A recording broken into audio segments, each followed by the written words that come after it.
All right, everyone. Some fearmongers are still predicting a civil war in the U.S. It is partially emboldened at this point because Trump quoted somebody else who was referring to civil war. Now, if you look at the actual source of it, it was not meant to be literal. Not like, well, people are going to take two sides and shoot at each other over who wins. That's not what's being referred to. What's being referred to is a tear in the civic fabric of the country. The idea is that if Trump were unsuccessfully removed from, like if they tried to remove him from office and they fail, it's going to destroy trust and credibility in the government on both sides, really, between the people and the government. Now, I think trusting the government's, dumb anyway. You shouldn't trust the government, but there are still people for some reason who do. And this makes the world go round because, then they can be convinced like sheep to go to their 9-to-5s, I guess.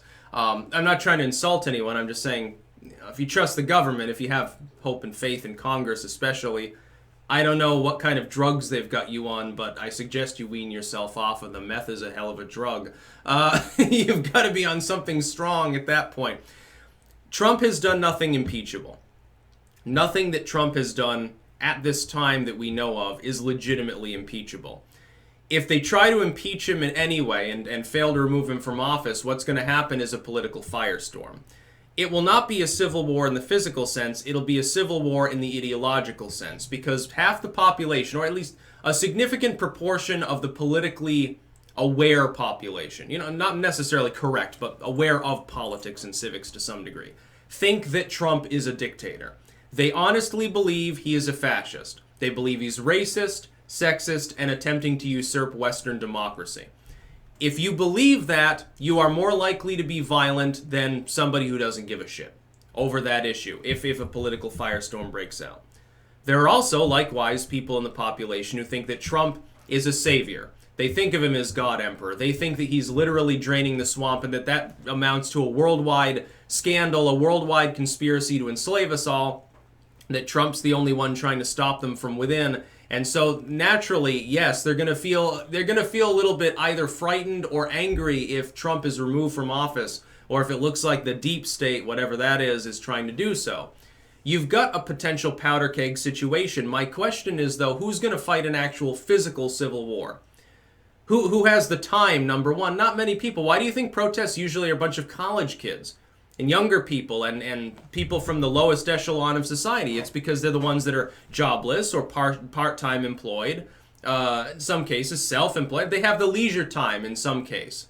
In some way they have the leisure time to go protest or whatever.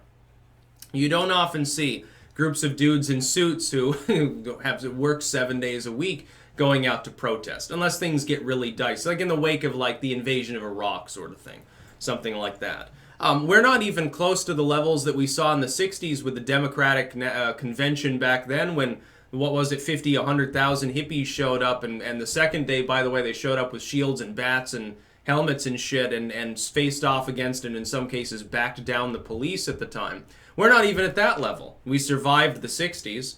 We're not even at the level of some of the protests and counter-revolutionary activities of the 80s. People on the right especially, they look back with rose-colored glasses at the Reagan era, but literally, for a lot of people, especially over in Europe, it was a time of protest and leftism and craziness. The Thatcherite era sort of stuff going on at the time. Look at Germany. I don't see civil war looming. No. I mean, again, who's going to fight it? Who's going to fight, especially on the side that's against Trump? The leftists. The neoliberals aren't going to. They don't give a fuck. The business liberals, they're not going to rise up. So who will it be? A bunch of, again, pink-haired people, trans-disabled, furries, stuff like that. They're going to raise up and overthrow the U.S. government. That's your civil war. Okay. Well, I mean, I'm not too worried about that.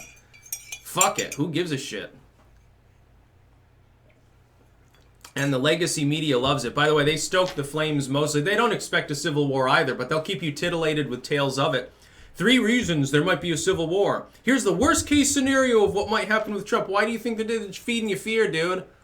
Ultimately, your life revolves around, hey, I'm going to get food and have a place to sleep, mate, do all of these other things. It's a biological drive, and they're trying to hijack all that and convince you that somehow, because of some arbitrary political theater bullshit going on in D.C. that some of you have never even seen or aren't even party to, Because of that, you'll starve and everything. It'll be fallout or something. I would love a ghoulified world, but unfortunately that's not going to happen just because of an impeachment attempt. The idea that Trump quoting by the way, that the one Harvard professor saying, well, it is uniquely impeachable that Trump even retweeted this. It looks like treason or something. No, not really. Not unless you're a real egghead. I suppose then you might think so. He's going to get impeached for retweeting somebody. That would be very, very funny indeed for the digital era. The internet, by the way, definitely very much a double-edged sword because it helps calm people down if moderate voices are heard. The problem being people who actually have common sense are increasingly being censored off of the mainstream internet to the point where basically all you've got are actual fanatics rambling about Trump all day. Yeah, you wouldn't have so much of a circle jerk about Trump if you hadn't banned all of the sane people off these platforms already. Rather sad. And Twitter loves it, like Jack Dorsey loves it too, because a dumpster fire on Twitter makes him money. You know, a declining amount because their stock is still in the shitter, but, you know, it's still there. He still makes a profit at least, even if his site is dying. That's about all. Peace out.